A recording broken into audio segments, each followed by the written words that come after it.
नमस्कार मुलांनो, इयत्ता चौथी विषय परिसर अभ्यास भाग 1 पाठ 11 पाहू तरी शरीराच्या आत या पाठाचा आज आपल्याला स्वाध्याय पाहायचा आहे. चला तर मग सुरुवात करूया.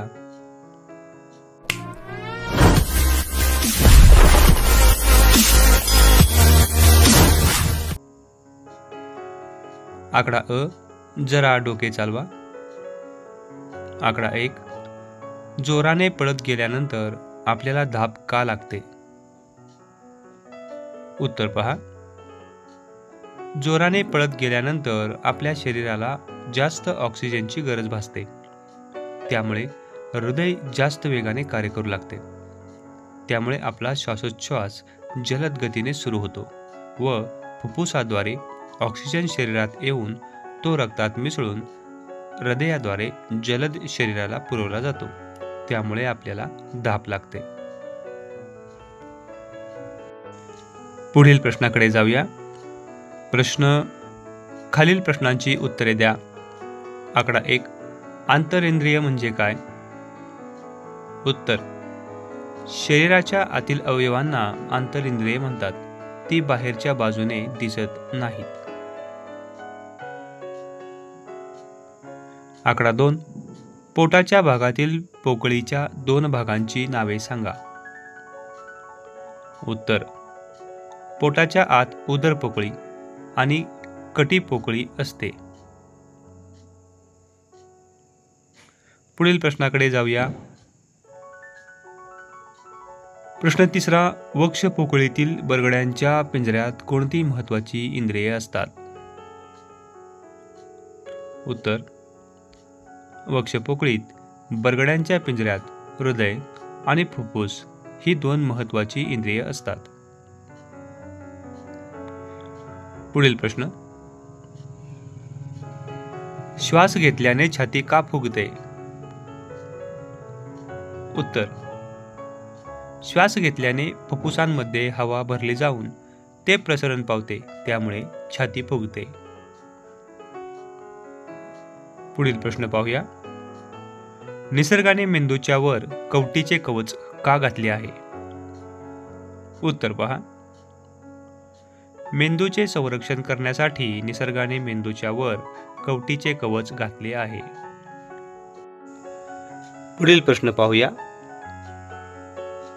रिकाम्या जागी योग्य शब्द लिहा. आकडा 1 आहे. अन्नाच्या पचनाचे काम करणारी आंतरिंद्रिये टिंबटिंब असतात. उत्तर, उदर पोकळीत. आकडा 2, आपल्याला टिंबटिंब फुफ्फुसे असतात. उत्तर, 2.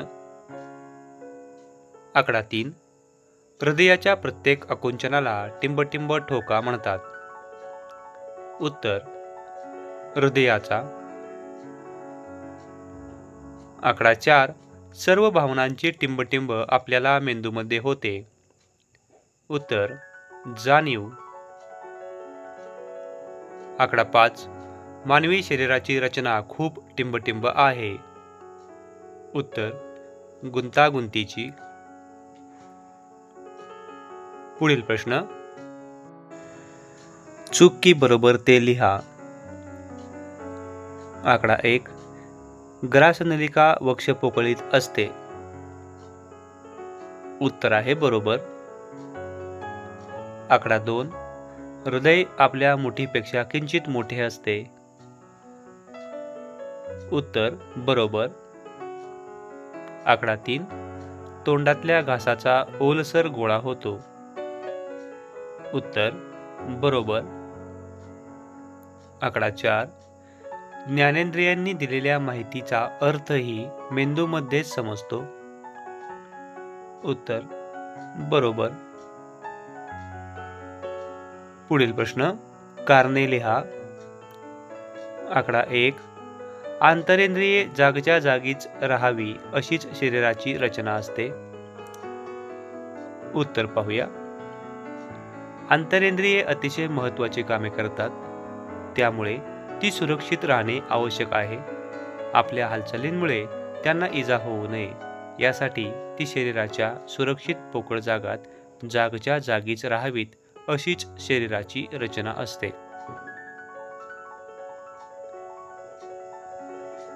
पुढील प्रश्न, शरीरभर पसरलेल्या रक्तवाहिन्यातून रक्त खेळते ठेवावे लागते. उत्तर पहा. आपण श्वास घेतो त्या हवेतील ऑक्सिजन संपूर्ण शरीराला पोहोचवण्याचे काम रक्त करते. तसेच आपण खाल्लेल्या अन्नातील पोषण द्रव्य सुद्धा संपूर्ण शरीराला पोहोचवण्याचे काम रक्तच करते. त्यामुळे शरीरभर पसरलेल्या रक्तवाहिन्यातून रक्त खेळते ठेवावे लागते. पुढील प्रश्न, मेंदूला परिपूर्ण संरक्षणाची जरुरी असते. उत्तर पहा. मेंदू अत्यंत महत्त्वाचे आंतरिंद्रिय आहे. मेंदू खूप नाजूक असतो. मेंदूला इजा झाली तर माणूस अपंग होऊ शकतो किंवा त्याचा मृत्यूही होऊ शकतो. म्हणून मेंदूला परिपूर्ण संरक्षणाची जरुरी असते.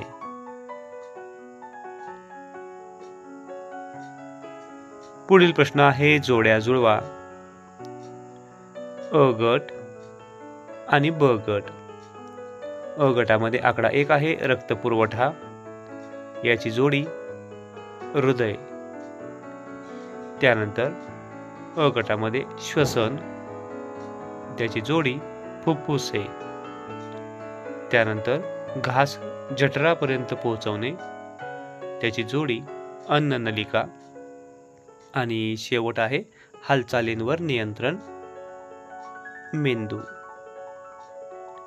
तर मुलांनो, या ठिकाणी हा स्वाध्याय संपलेला आहे. स्वाध्याय नक्कीच तुम्हाला आवडला असेल, समजला असेल. व्हिडिओ आवडला असेल तर नक्कीच लाईक करा, कमेंट करा. आपण पुढील व्हिडिओमध्ये भेटूया. तोपर्यंत धन्यवाद.